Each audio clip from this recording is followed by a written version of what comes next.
E voltamos então para a última parte do nosso vídeo, das nossas videoaulas aí direcionadas à unidade do nosso programa da disciplina de contratos empresariais na Universidade de Fortaleza, disciplina da graduação em Direito, tá? Disciplina essa que está sendo ministrada de maneira remota em virtude justamente da suspensão imposta aí pelo governo das aulas presenciais, tá? E aí, para que o semestre letivo não pare, as aulas estão sendo ministradas de maneira remota, através de videoaulas como essas e de outros ferramentais aí didático-pedagógicos disponíveis, né, no nosso Unifom Online, como você já sabe, tá? Então, essa é a nossa quinta e última videoaula aí direcionada para essa unidade, tá? E bom, cara, você que de repente está caindo de paraquedas nesse vídeo, tá? Meu nome é Giovanni Magalhães, eu sou professor de Direito Empresarial na graduação, na pós-graduação em Direito, no exame de ordem, em concursos públicos em primeira e segundas fases, autor aí de livros e artigos jurídicos, dos quais se destacam, né, o Completaço, Prática Empresarial, para a segunda fase da OAB, que já vai na sua quarta edição nesse ano de 2020, e o Direito Empresarial Facilitado, que deve estar para sair aí, então logo essa pandemia se acabe, né? Deve estar já para sair aí, publicado pela editora Método. Cara, você achou esse vídeo no YouTube zapeando e não me conhecia, eu tenho 3 pedidos para te fazer. Primeiro deles, se inscreve no canal, tá? Segundo deles, já dá um joinha aí nesse vídeo para fortalecer aí esse canal. E mais do que isso, tá? Se você gosta de direito empresarial, você encontrou um canal onde você vai encontrar informações jurídicas aí importantes, seja para você estudar, para se preparar para uma determinada prova, seja para você fazer aplicação prática aí no seu escritório de advocacia, no seu escritório de consultoria jurídica. Isso porque, meu caro amigo, direito empresarial não precisa ser complexo para você estudar, aprender e aplicar. Dá para você aprender direito empresarial no modo facilitado em nível top lá em cima. É para isso que existe esse canal, para facilitar a sua vida dentro do direito empresarial, tá? Como eu ia dizendo, essa é, portanto, a quinta videoaula, né, de uma sequência aí, né, de videoaulas direcionada à disciplina de contratos empresariais, disciplina facultativa, eletiva, né, ministrada por mim na Universidade de Fortaleza. Nos 4 vídeos anteriores, só puxar de fio da meada, a gente viu no primeiro vídeo um panorama geral sobre a colaboração, sobre os contratos de colaboração. No segundo vídeo, a gente estudou a noção específica aí dos contratos de colaboração por intermediação, fazendo um panorama do contrato de comissão mercantil e do contrato de distribuição, percebendo a diferença entre eles. O terceiro vídeo foi dedicado ao contrato de concessão de veículos automotores, a Lei Ferrari, a Lei 6729. O quarto vídeo, o vídeo anterior, nós estudamos justamente o começo aí dos contratos de colaboração por aproximação, tendo visto um panorama geral do mandato mercantil, da comissão mercantil, e estávamos estudando o contrato de representação comercial autônomo, né? Que sobre esse contrato, a bem da verdade, ficou faltando aí, vamos dizer assim, um tópico extremamente importante que vai dizer respeito aí justamente à resolução do contrato, né? Como eu costumo dizer, é a parte aí que vai interessar para nós, povo do direito, a parte onde dá briga, onde na falta do entendimento, quem tem direito do quê, quem tem direito do quê. Tá? Então, vem comigo, então, para a gente poder fazer esse exame, esse estudo em conjunto. Tá? Eu peço que você, inclusive, abra aí a sua legislação, tá? Abra aí a sua legislação para acompanhar aqui com a gente. Você abra aí a sua legislação para você ir vendo na lei os comentários que eu vou te passar aqui agora. Primeira coisa que a gente precisa perceber, tá? O contrato de representação comercial pode terminar por acordo de vontades, tá? O mero acordo de vontades aí entre as próprias partes, um distrato desse contrato, tá? Ou por alguma situação relacionada a um caso fortuito ou a uma força maior. Tá? Dizem os juristas, em geral, têm visto, né, essa pandemia que a gente está justamente numa situação como essa. Então, é perfeitamente viável aí a eventual resolução de contratos de representação comercial por acordo de vontade, ou por causa fortuito ou força maior.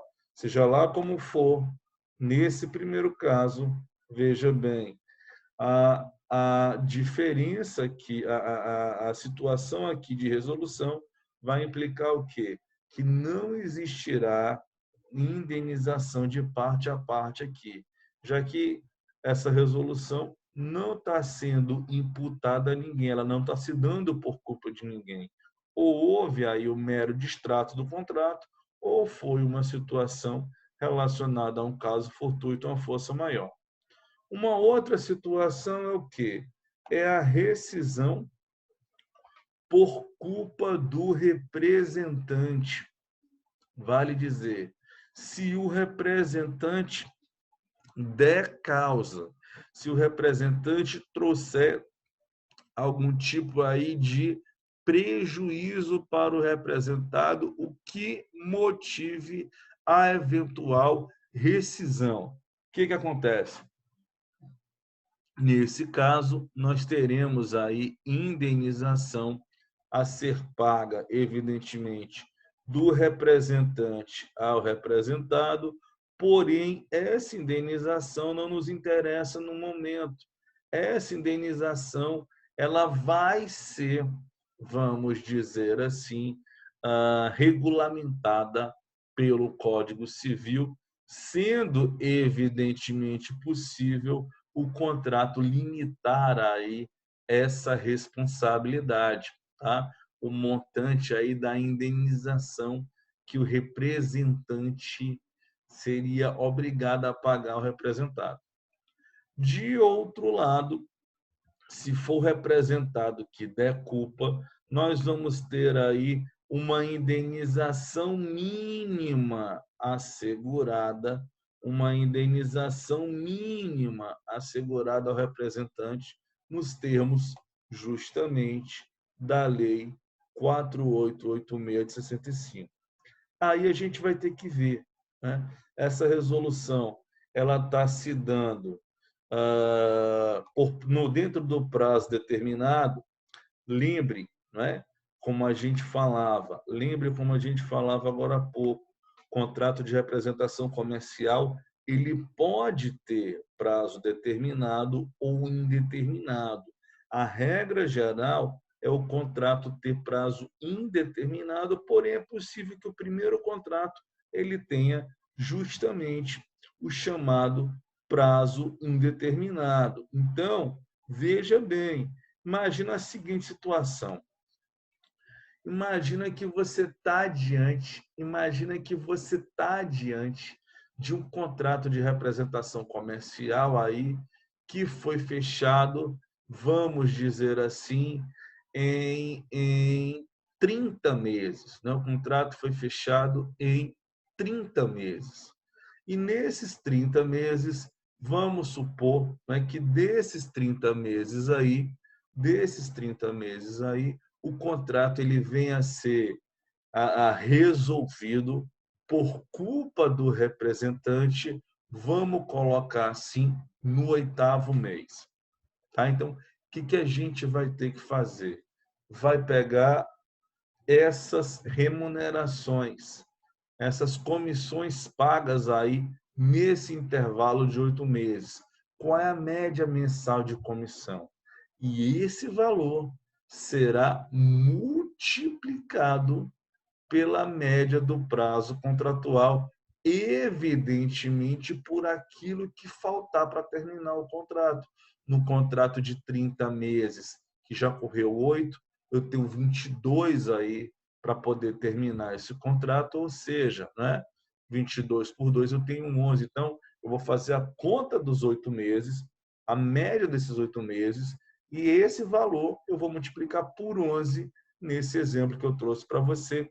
Afinal de contas, olha o que a gente tem aí da lei, tá? É a média mensal das comissões multiplicado aí pela metade dos meses relacionados ao prazo contratual que falta, tá? Seguindo viagem, no prazo indeterminado. Mas se o contrato for com prazo indeterminado, é importante, não cabe indenização antes dos 6 meses.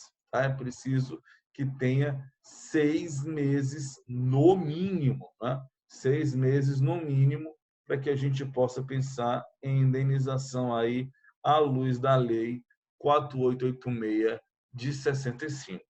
Tá?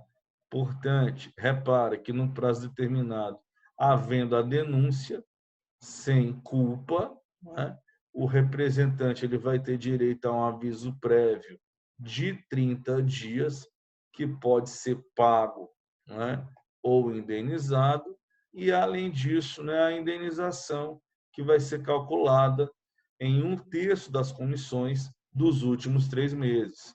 Ou ele trabalha os últimos 30 dias, ou ele recebe essa indenização. Já se houver culpa, né? Se houver culpa, vamos dizer assim, do representado, o representante, então, ele terá direito a uma indenização, que é calculada através do valor de 1/12 do total de comissões, mas também assegurado a ele o aviso prévio, conforme a jurisprudência aí dominante relacionada ao contrato de representação comercial, tá? Então, vale a pena você se ligar nessa questão, vale a pena você se ligar nesse ponto. Indenização a favor do representado, tá? Ela está regulamentada lá pelo Código Civil.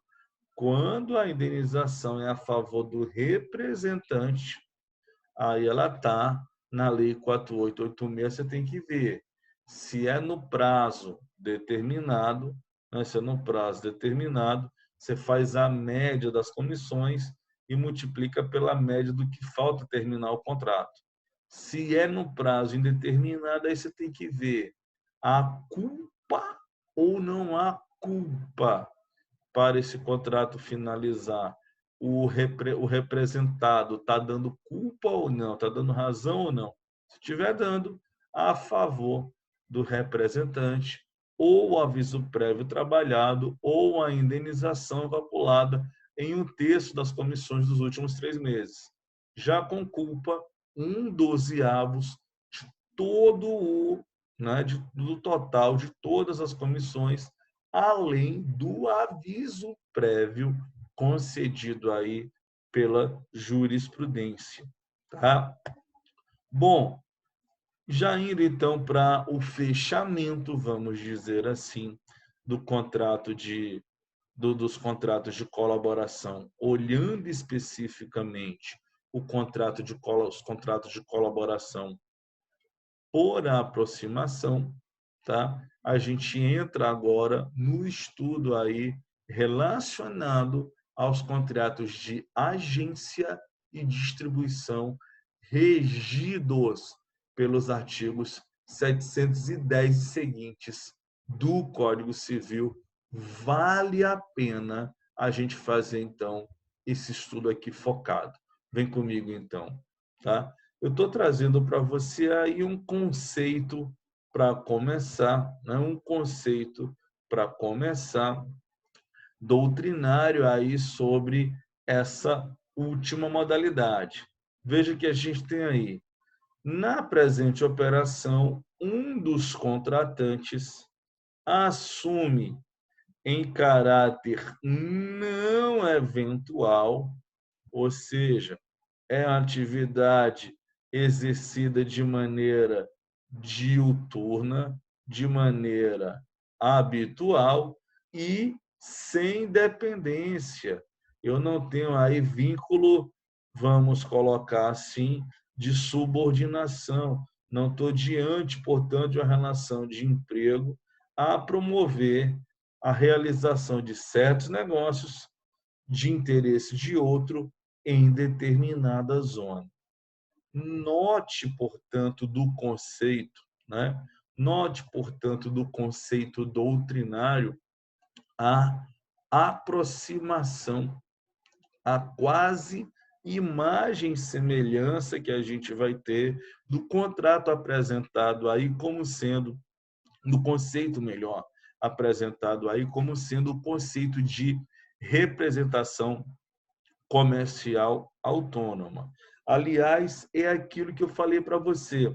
Se você parar para estudar e pegar o artigo 1º da Lei 4886 de 65 e comparar com o artigo 710, eu tenho certeza que você vai ficar com a sensação de que o legislador do Código Civil, para escrever o artigo 710, ele literalmente copiou, se inspirando diretamente no artigo 1º da lei.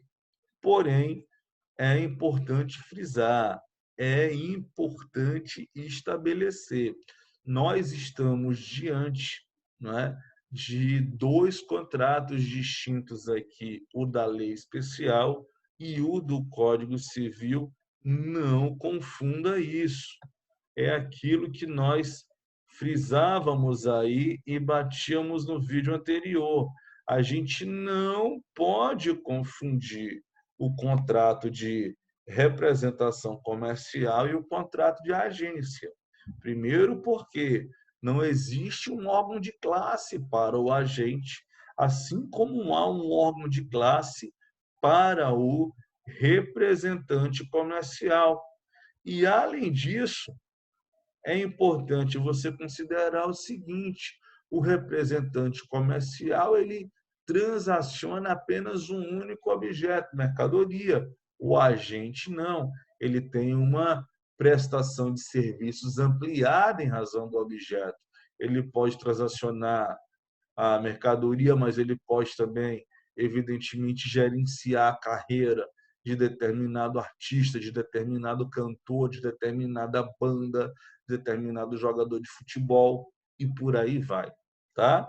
E, cara, mais do que isso, mesmo levando para o âmbito, não é? Mesmo levando para o âmbito da mercadoria, o agente ele não atua no âmbito aí de uma profissão regulamentada, tá? E outro ponto importante, a diferença entre o contrato de agência e o contrato de distribuição se refere ao fato de que artigo 710 do Código Civil te mostra isso. No contrato de distribuição, né, o proponente, né, melhor, o agente, por assim dizer, ele tem as mercadorias do proponente ali à disposição para eventual negociação. Ou seja, tá? Na mera agência, eu simplesmente vou encontrar pessoas para comprar do fornecedor. Quando eu estou na condição de distribuição e intermediação, né, de distribuição e aproximação, eu tenho ali, né, mercadorias à disposição para eventual negociação ou apresentação. Bom, obrigações aí do agente, né, obrigações aí do colaborador. tá? No exame aí da lei, né? No exame aí do Código Civil, o que que a gente vai perceber?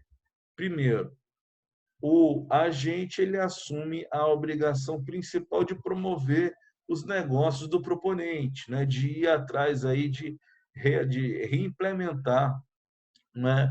Consolidar ou ampliar mercado em favor do proponente, realizando ou facilitando a realização dos seus negócios. Além disso, acatar, por assim dizer, com as orientações repassadas pelo próprio proponente, agir de acordo com aquilo que lhe foi instruído. Mais do que isso, tá? Arcar com as eventuais despesas contratuais. Vale dizer, o agente ele é remunerado muito provavelmente a partir de um percentual daquilo que ele vai fechar e cabe a ele arcar com as eventuais despesas contratuais atinentes a esse agenciamento, a essa distribuição. Importante respeitar a cláusula de exclusividade de agenciamento. O que é isso? Né? A cláusula de exclusividade de agenciamento diz respeito a quê? Ao fato de o agente não poder promover negócios concorrentes. Tá? Se eu sou, por exemplo, né, agente de um eventual cantor de axé e eu tenho uma cláusula de exclusividade de agenciamento, eu não posso estar agenciando outro, né, profissional, outro músico, outro cantor desse mesmo ritmo musical. E a cláusula de exclusividade de zona. A cláusula de exclusividade de zona nos diz o quê? Que ninguém poderá vender os negócios do proponente na zona territorial disciplinada aí para a atuação do agente. Sendo importante que você perceba que no contrato de agência, no contrato de distribuição por intermediação, as cláusulas de exclusividade elas são implícitas.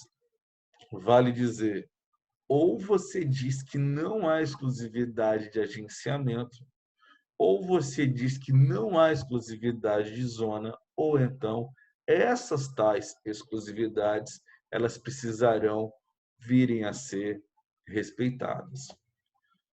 E, de outro lado, as obrigações do proponente, né?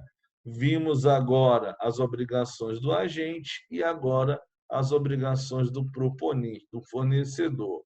Veja bem, a primeira e principal, remunerar o agente. Normalmente, volto a insistir, isso pode ser feito através de um percentual daquele contrato fechado, tantos por cento é remuneração do agente, como também pode ser pactuado de maneira fixa. Mais do que isso, indenizar o agente em duas hipóteses. Quando, na primeira situação, sem justa causa, o proponente cessar o atendimento das propostas ou reduzi-las de modo a ficar inviável economicamente falando. Tá? Então, imagina, estou eu vendendo aqui o seu nome, a sua imagem, o seu produto, tentando fechar negócios, e aí eu lhe apresento proposta e você não atende, você reduz aí os meus atendimentos sem nenhuma justificativa jurídica, sem nenhuma razão relevante. Indenização, ainda que sem justa causa. Tá? E mais do que isso, com justa causa quando da inexecução do negócio. Ou seja, se você firmado o contrato, você não realizar, você está dando justa causa aí para fazer indenização do agente. Tá? Mais do que isso, respeitar a exclusividade de zona, que, como a gente viu, pode ser dispensada no contrato, bem como pagar a remuneração do agente em caso de desrespeito à cláusula de exclusividade de zona não ressalvada no contrato. Ou seja, imagina que eu, Giovanni Magalhães, de repente né, eu, Giovanni Magalhães, sou o agente da Ivete Sangalo para vender os shows dela aqui no estado do Ceará. O que a exclusividade de zona está dizendo? Qualquer show da Ivete Sangalo fechado aqui dentro, mesmo que não tenha sido feito por mim, eu terei direito à minha remuneração, eu precisarei ser remunerado por isso, tá? A não ser, volto a insistir, que a exclusividade de zona venha a ser ressalvado no contrato, tá? Bom, e a resolução do contrato? Aquilo que interessa para nós aí, povo do direito. Repara, primeiro, a gente pode falar em resolução imotivada, né? Ninguém deu causa aí, ninguém motivou aí a resolução do contrato, simplesmente não funciona mais e aí um eventual distrato vindo a ser feito, né? Vindo a ser feito entre agente e proponente. Como é que fica essa situação? Nessa situação, há de se respeitar um aviso prévio de pelo menos, olha só, 90 dias.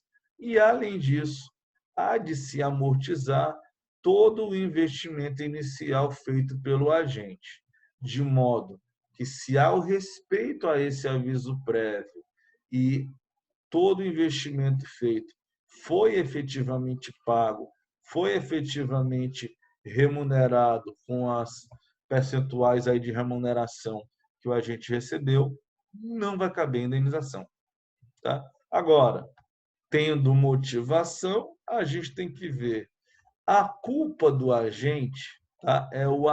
O agente deu culpa aí para essa resolução. Aí vai existir o quê?